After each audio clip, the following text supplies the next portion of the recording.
everyone. Thank you for joining to our webinar today. I am Mahdi Saki, Program Development Officer from Mental Health Foundation. Today, my colleague is here as well. Yeah, I'm Rosie Burrell, and I'm Project Assistant at Mental Health Foundation. So today we want to present our project and speak about the way of engaging with refugee and asylum seekers with Parents Council, and we have some kind of information for you and useful information, and we could tell you what we are going to speak about. So first thing is that I wanted to introduce you just quickly to the Mental Health Foundation, which is the charity that we work for. And Mahdi and I specifically work on the refugee programme. So Mental Health Foundation is a national charity which works towards good mental health for all, and specifically focuses on preventing mental health problems before they come about rather than intervention. And the foundation recognises that some communities are at higher risk of mental health problems due to the social, economic and environmental circumstances that they're in, and refugee and asylum seekers are one of these groups. So Voices and Visibility is the project that we're working on at the moment, and it's a new Mental Health Foundation project which aims to gain insight into the barriers to civic participation by refugees and asylum seekers. And civic participation is basically when people participate on civic forums, and parent councils are like a perfect example of a civic forum. And the reason that this is connected to mental health is because the World Health Organization, the WHO, has identified community empowerment, so engaging in your communities and having your voice heard within your communities, as the first track to promote mental health, to promote health and well-being. And they refer to it as the process of enabling communities to increase control over their lives.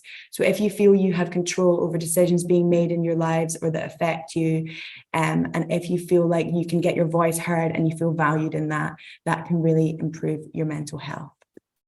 Yes. So we want to talk about the voices and visibility here now, the inclusion of refugee and asylum seekers in decision-making processes.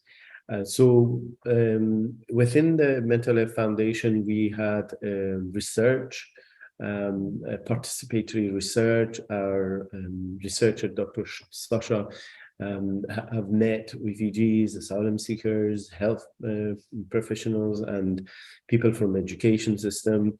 And through this research, we produced a report called Voices and Visibility. And we are working on recommendation from this report, which recommended to us, and we need to look at what are the recommendation from this report. At the heart of these projects, we are looking at how and which way we have to work to increase our fellow refugee and asylum seekers communities within decision making.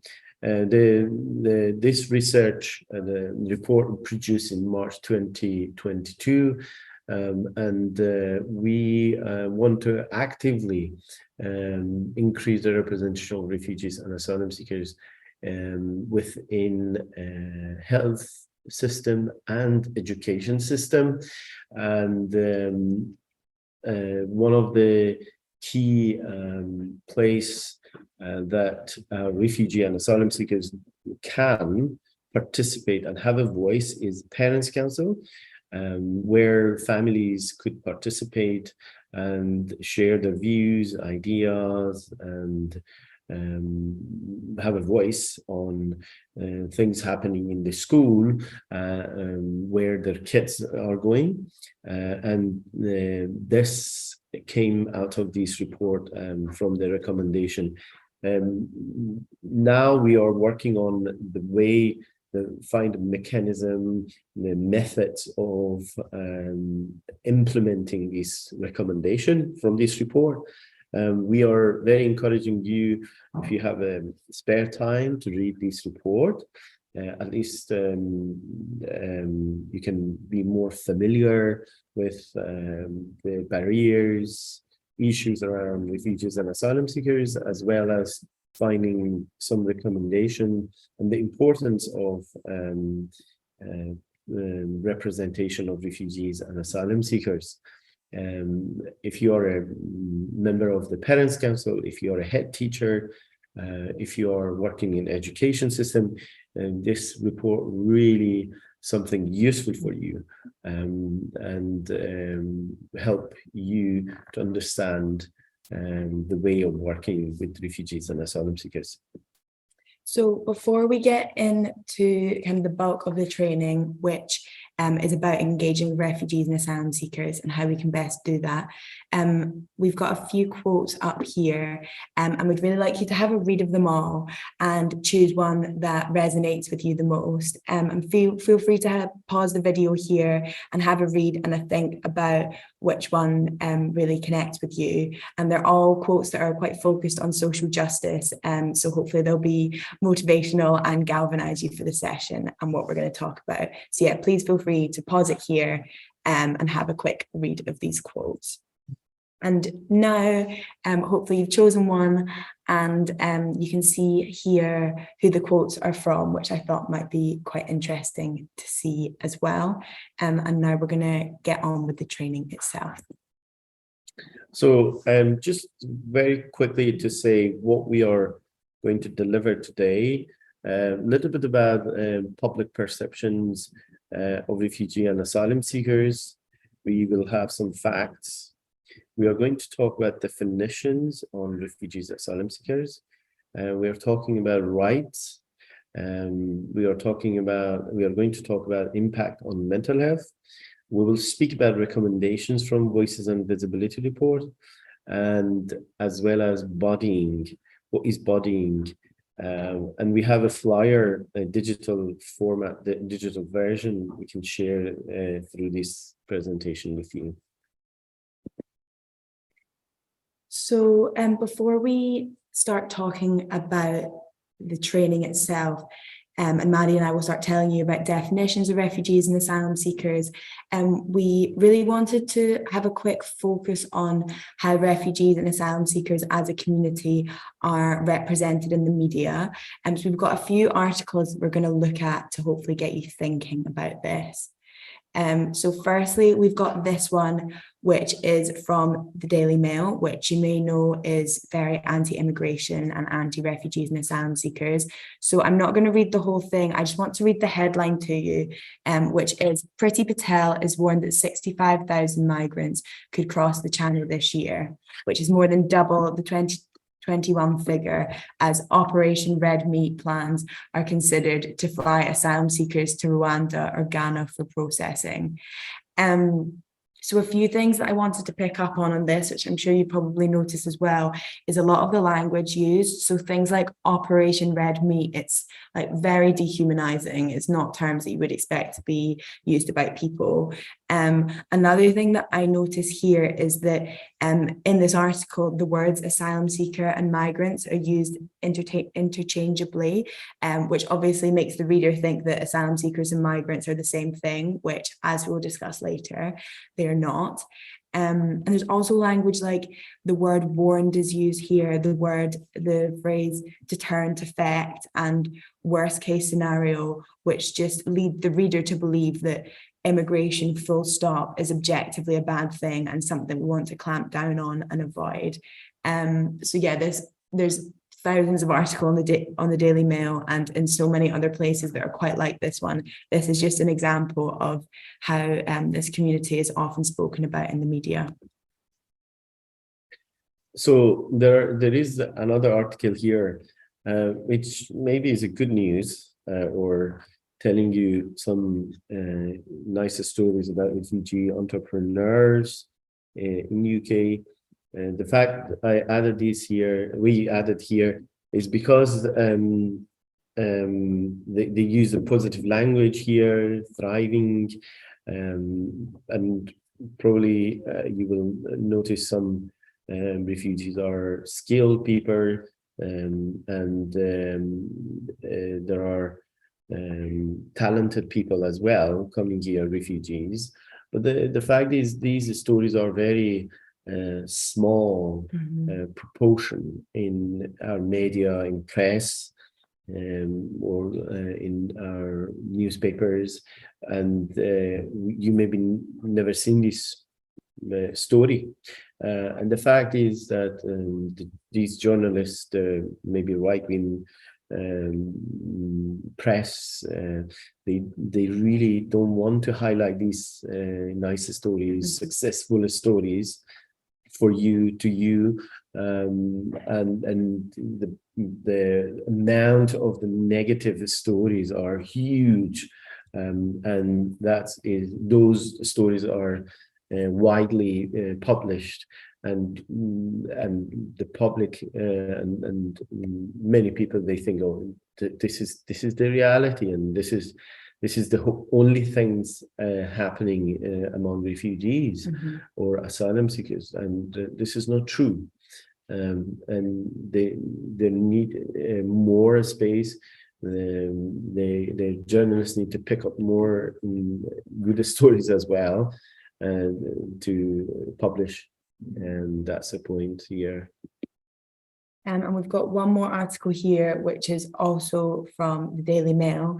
This one's from a few years ago when the Syrian resettlement scheme was active, and this scheme resettled Syrian refugees all over Scotland, so it wasn't just in Glasgow, and there were some Syrian refugees resettled on the island of Bute, and the headline here is Syrian refugees settled on the remote Scottish island of Bute complain they are now depressed because it's full of old people and where people come to die.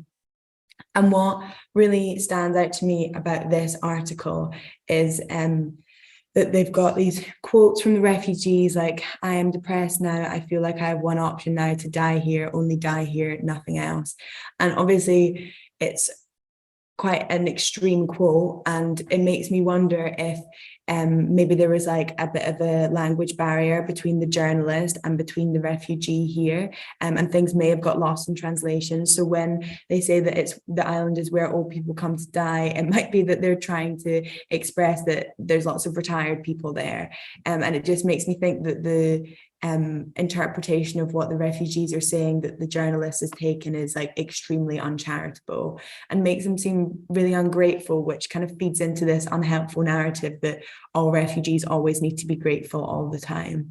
So yeah, it's kind of a similar article to the first one in its tone, but it's definitely worth pausing for a moment to read it through properly and just see how it sits with you, see what you notice about it. So now we like to speak about facts around refugees and asylum seekers, and find out what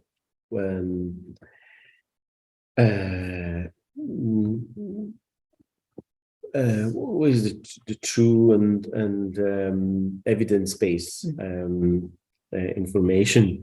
So I don't know how much you know about the work permission people have when they come to UK. So the vast majority of asylum seekers, when they come to UK, they are banned to work. They don't have work permission until they get the refugee status. So there is a difference between somebody has refugee status, and we will tell you about refugee and asylum seekers, the differences. But somebody has asylum seeker status and doesn't have work permission, and they may be entitled to work voluntary for free, but not paid job, and this would affect every person. Because they become de-skilled people. They may be skilled people, they could contribute to the economy, but because they've been banned to work, they become de-skilled people. They can't work, engage with other people. They can't integrate in workplace in the UK. And that's one fact here. We've got a list here of the reasons that a person can claim asylum for in the UK, which are as follows: forced marriage, political activism, sexual orientation, war, religious conversion, or FGM, which stands for female genital mutilation. And I really wanted to include this slide because I think there is a misconception that all refugees are fleeing war, but actually refugees can be fleeing a number of things, and war is just one of them. And interestingly, I also wanted to include that a person cannot claim asylum in the UK because of natural disaster or poverty, which to me just kind of shows how the law is sort of behind the times. Because if you think about, for example, in Pakistan in the past few months, the flooding has meant that I think 1/3 of the population have lost their homes, but they still could not gain asylum based on that, or claim asylum based on that, which is just really something to think about. And also, I think a lot of people often think that refugees are fleeing poverty, which they aren't, because they can't claim asylum based on that, which is another interesting fact, I think. So the next fact is asylum seekers receive £40.85 from the Home Office each week to live on. And this is a standard payment, and this basically should cover, which is very, very hard to believe, the transport, clothing, washing, pay for food and toiletries, and any essential needs. The only thing the Home Office is providing is an accommodation, but you could imagine most of these accommodation are around the city, and for traveling one day trip it costs £5, and that brings isolation, loneliness for these people. Again, you could think about how much they could interact with other people, other charities, other organizations.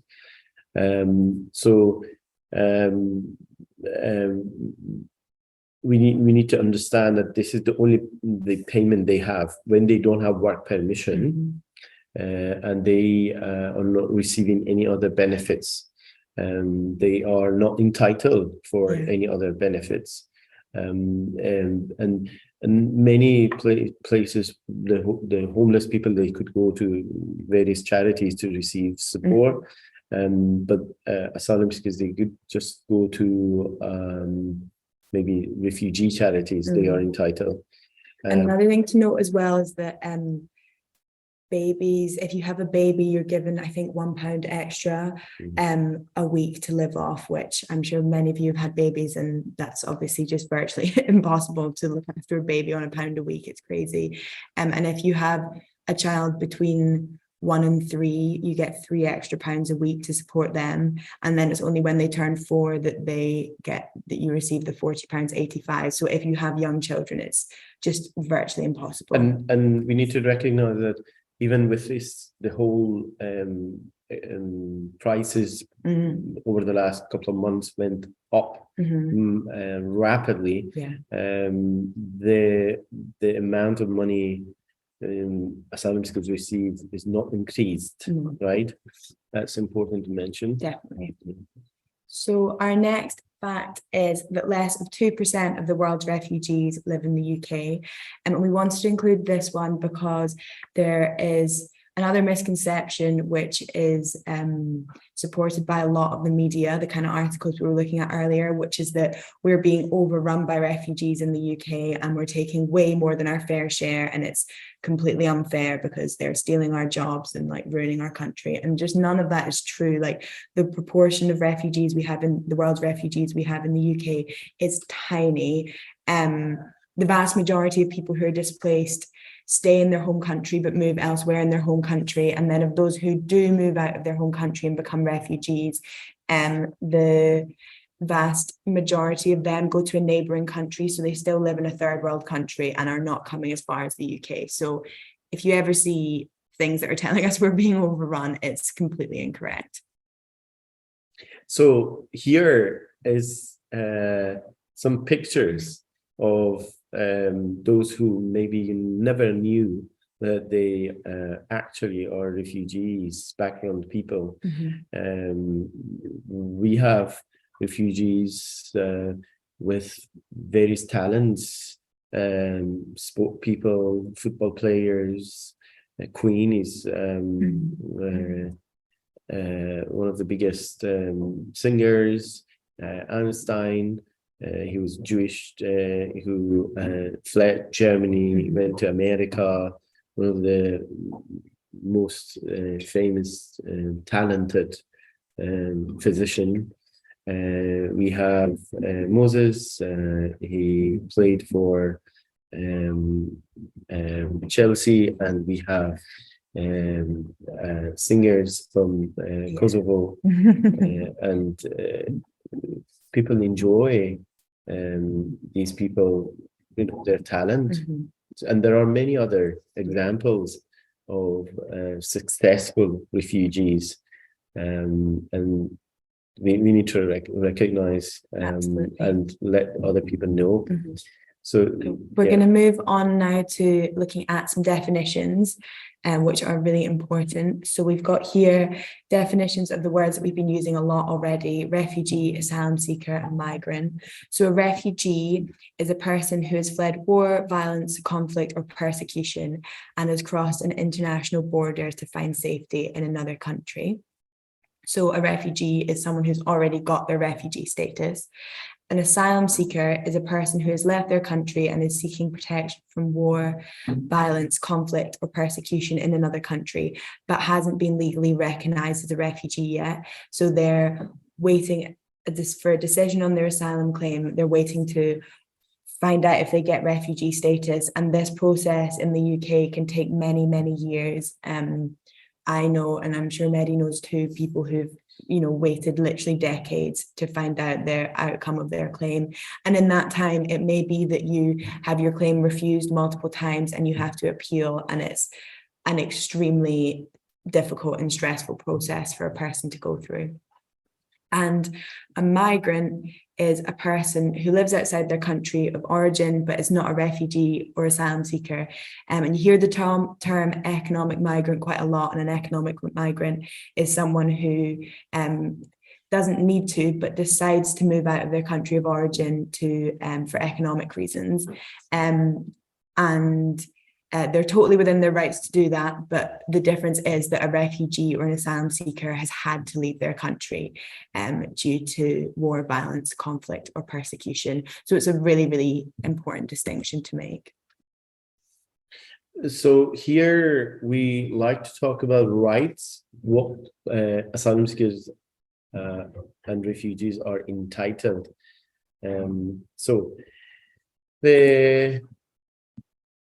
Until an asylum seeker receives a decision as to whether or not they are a refugee, they do not have the same rights as a refugee or a British citizen. The vast majority of asylum seekers do not have the right to work, as mentioned earlier. They are banned to work. There are a huge campaign, lift the ban.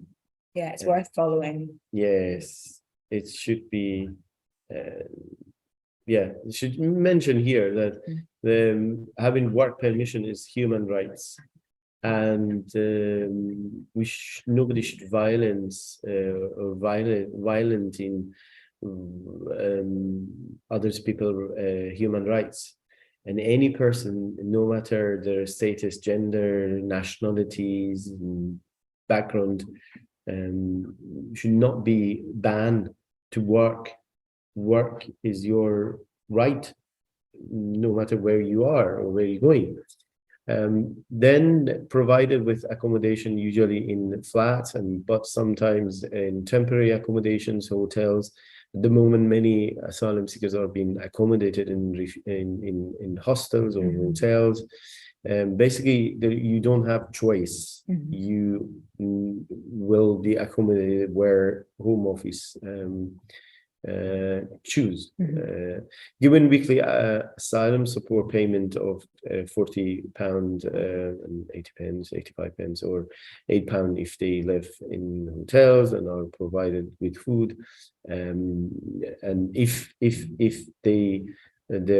their claim were rejected, they are not entitled for that amount as even, right? So they are completely destitute asylum seekers, and we have huge numbers of destitute asylum seekers. They are not they no resource to public fund.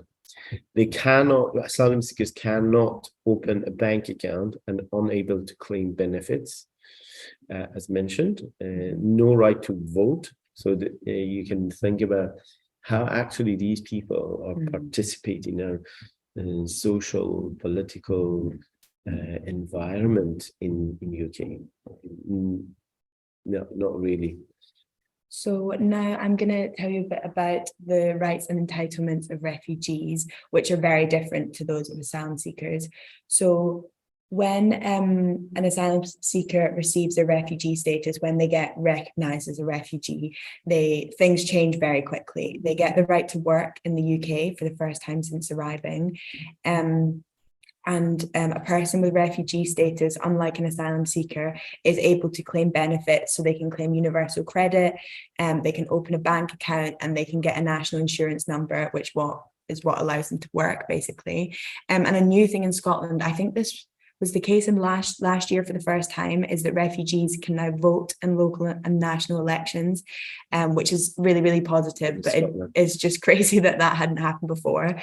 And while all these things are really positive, and it's usually a huge relief to receive your status, it's also a very stressful time because of all this change. And if you were given somewhere to live as an asylum seeker, which most people are, in a flat or a hotel or wherever it is, you need to move out of that accommodation within a month of gaining your status. And it's obviously very difficult to find somewhere to live. You probably don't have much money. These things can be really hard. So actually, while it's a positive time in a lot of ways, it can also be at this time that people become homeless. And yeah, it's extremely stressful. So it's just kind of another thing to bear in mind about the process. And now we want to talk about impact on mental health, the whole being asylum seekers or refugee. How can being from a refugee background affect a person's mental health? That's a question. Asylum seekers and refugees face unique and complex challenges related to their mental health, and they are often at greater risk of developing a mental health problem. And that maybe comes because of various situation, various things happen to them because they've been persecuted by their own government, and they've been persecuted by other and they maybe had a trauma. They've been trafficked to come to UK or to safe place. And the increased vulnerability to mental health problems that refugees and asylum seekers face is linked to pre-migration experiences, as I mentioned, such as war, trauma, and post-migration experiences such as separation from family, difficulties with asylum procedures, and poor housing. I have met personally many people, and those people shared their stories with me, and whether they when they came to UK and they talk about their situation with when they left and they fled from their government, or during their journey to get to UK or to Scotland. And then people who went through the asylum system, which is very complex, very traumatizing people. You're not allowed to work. You're lonely here. You can't share your stories with your loved one here. You have very low access to internet. and then waiting for ESOL class, go to college, and to know people, how you're trusting other people, and then how you can claim, how you could complain about your poor housing. There are various problems, but asylum seekers are 5 times more likely to have mental health needs than the general population. However, data shows that they are less likely to receive support than the general population. So now we're going to move on to something a little more positive, and that's about how you can support a refugee or asylum-seeking parent and family in your school. So before we kind of get onto that, I want to talk a bit about the Voice and Visibility report, which we spoke about earlier, which is a participatory action report, which is shaped by the voices of refugees and asylum seekers. And it basically discusses the things that can be put in place to best support refugees and asylum seekers participate on civic forums like parent councils. So there's 3 recommendations that I want to talk about here. One is buddying, which we'll give more detail about, but it's basically the recommendation was that parent councils invest in a buddying program to help them better understand the needs and experiences of people from refugee backgrounds. So the idea being that parent who's been on a parent council for some time, they know how it works, they understand the issues that are being discussed, buddy up with a refugee or asylum seeking parent to support them to join the parent council to attend meetings. And we've already started with the buddying process along with Leanne from Glasgow City Parents Group. We buddied up, I think 12 parents to begin with, 12 sets of parents, and about 7 or 8 of them are still on their parent council. So it's been really successful and it shows that it does work. We also want to deliver training, which is what we're doing just now, about refugees and asylum-seeking communities to help people on civic forums like you better understand the needs and experiences of people from refugee backgrounds, which hopefully this training has helped to do. And lastly,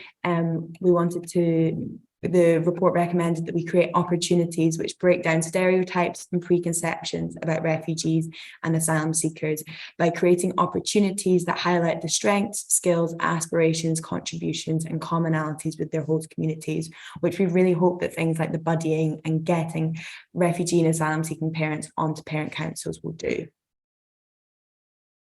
Now, we want to talk about buddying, which recommended through the report, and explain actually what we mean by buddying.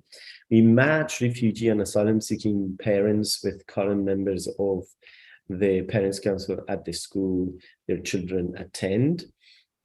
People who have an established life in Glasgow are paired up with people from refugee and asylum seeking communities to participate on Parents Council. So this is about those who maybe have a little bit more experience, who been through the Parents Council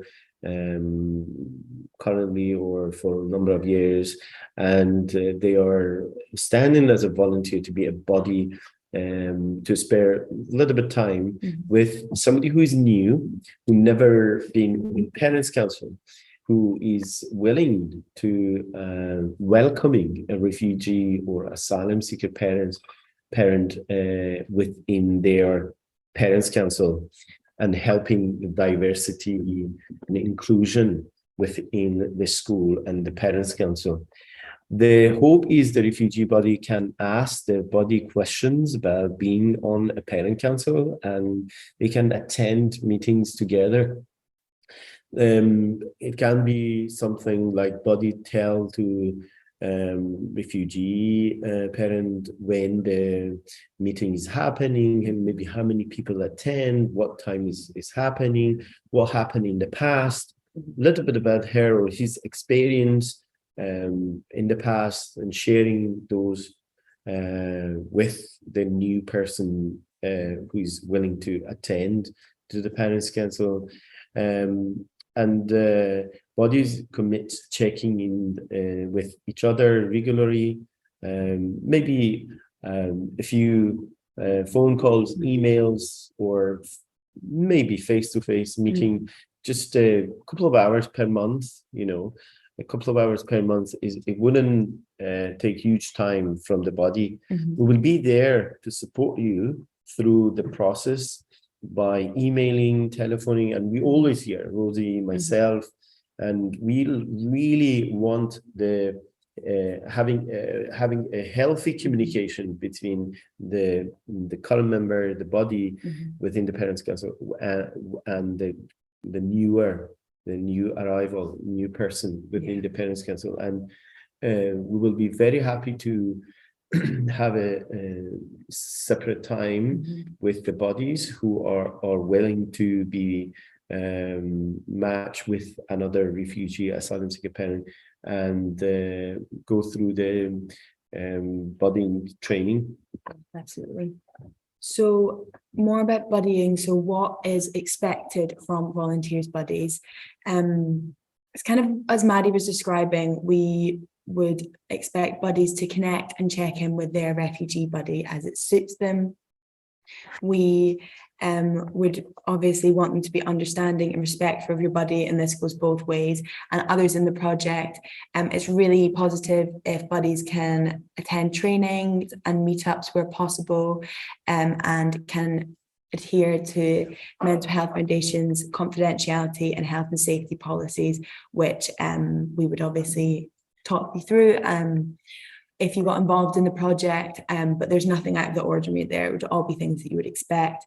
And we would want for the buddying relationship to continue over a period of time until you feel your buddy does not need the same level of support.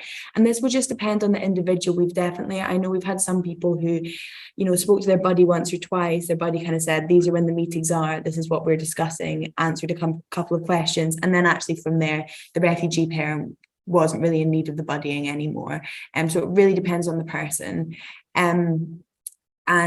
Also we would ask that you maintain good contact with both of us about how the buddying relationship is going. If you have any concerns or questions, we'll absolutely be there to answer them. Just to mention here that we will have a separate session, a one-off session, or training with our refugee asylum seeker parent as well. So we go through the buddying in terms of confidentiality, boundaries, etc., with our individuals or group of refugees who are keen to attend to the Parents Council, and that's important to mention here. So we are not just delivering the sessions to the current members of the Parent Council, but we do separate sessions with other people. We deliver other trainings like presentation, how you present yourself to public. We do the HIC course as well, health issues in community training as well. We had some training in the past, so bear in your mind this is both way of working and delivering sessions to other people and refugees background people. But here, what's in it in this body for you? Basically, you are supporting a person from refugee background to become a part of your parent council, as well as to be part of Glasgow, and they feel this is their home. They engage with you, they engage with the parent council, they engage with the school, education system. If you think wider, how important it is for you, for them, as a whole community, and sharing your thoughts, they share their thoughts, and feel kind of belonging, for them who arrive, and then you're welcoming them. You will learn more about people from refugee backgrounds and their experiences. There are various things, there are various things about their language, their costumes, their culture, the traditions they might have. I know some schools, they have multicultural events. I attended one of them myself, and I felt really inspired by the school. They put together, and some of the refugee and BMEs backgrounds people, they had food. They had their own traditional foods.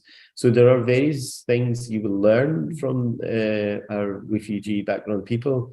You will help your parent council become more diverse. I think I mentioned this, and representative of all parents and students in the school, in line with quality and diversity aims. Every schools, they have values, and I think majority of many of schools, they have equality, diversity in the heart of their decision making.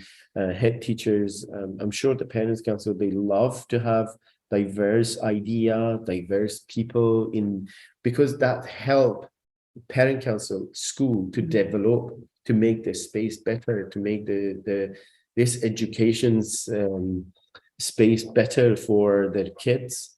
So that's important to mention. Definitely. And lastly, we just wanted to show you our flyer from project, which we have printed versions of as well, and we can get more printed. So if you would like some of these printed to have in your school, then please contact Leanne, and Leanne can contact us. And it just explains what we're trying to do with parent councils, hopefully quite straightforwardly. So we thought it would be good to show this to you here. Yes, and I really hugely wants to say thank you to you for taking this time to watch and listen to our webinar. And really, we are thankful to Glasgow City Council for supporting our project. We thank Leanne, the chair of the parents group Glasgow, for the whole several months supporting our project, our people, and make this happen, to connecting our people with the current parent council and other people in education system who supported our project, and very much looking forward to see you, and anything, please make contact. Please, please be in touch. Our email addresses are here. Thank you so much. Thanks.